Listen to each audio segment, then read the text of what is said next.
नमस्कार मित्रांनो, स्वागत आहे तुमचे नवीन व्हिडिओमध्ये।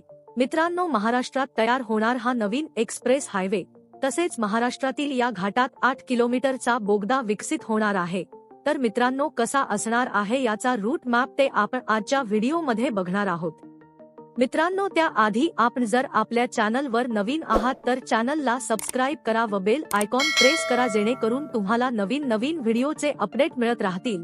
आणि इन्फॉर्मेशन अड्डा या आपल्या व्हॉट्सअप आणि टेलिग्राम चॅनलला जॉईन करा, तिथे आपण असे अपडेट टाकत असतो। त्याची लिंक ही डिस्क्रिप्शन मध्ये दिली आहे। चला तर मग सुरू करूया। मित्रांनो, गेल्या काही वर्षांमध्ये महाराष्ट्रात विविध महामार्गांचे कामे पूर्ण झाली आहेत। मुंबई ते नागपूर दरम्यानच्या समृद्धी महामार्गाचे काम देखील अंतिम टप्प्यात आले आहे। समृद्धी महामार्ग हा 701 किलोमीटर लांबीचा असून आतापर्यंत या महामार्गाचे 625 किलोमीटरचे काम पूर्ण झाले आहे। याशिवाय नागपूर ते गोवा शक्तीपीठ महामार्गाला देखील राज्य शासनाने नुकतीच मान्यता दिली असून याची अधिसूचना देखील निर्गमित करण्यात आली आहे। या महामार्गाच्या भूसंपादनाला देखील सुरुवात झाली आहे। विशेष बाब अशी की शक्तीपीठ महामार्ग हा 805 किलोमीटर लांबीचा असेल आणि हा महाराष्ट्रातील सर्वाधिक लांबीचा महामार्ग म्हणून ओळखला जाणार आहे।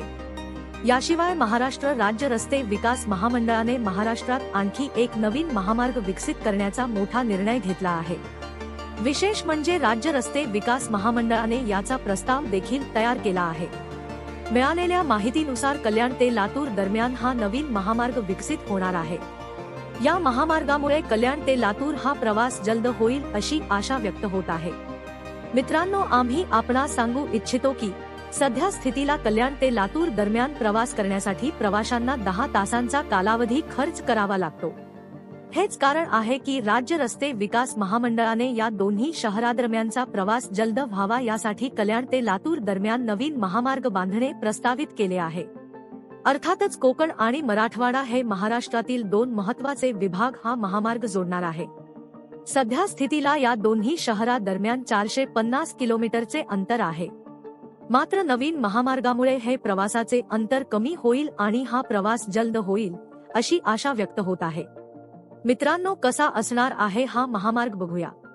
राज्य रस्ते विकास महामंडळाकडून मिळालेल्या प्राथमिक माहितीनुसार हा मार्ग कल्याण येथून सुरू होईल। पुढे हा मार्ग माळशेज घाटात प्रवेश करणार आहे। माळशेज घाटात या प्रकल्प अंतर्गत तब्बल 8 किलोमीटर लांबीचा बोगदा तयार केला जाणार आहे। या बोगद्यामधून पुढे अहिल्या नगरला जाता येणार आहे।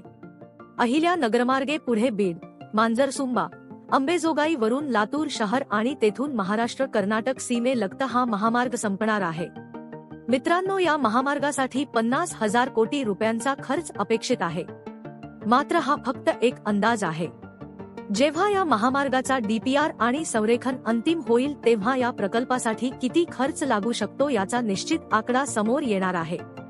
तथापि या महामार्गाचा प्रस्ताव राज्य रस्ते विकास महामंडळाने तयार केला असून लवकरच हा प्रस्ताव राज्य शासनाकडे मंजुरीसाठी पाठवला जाणार आहे।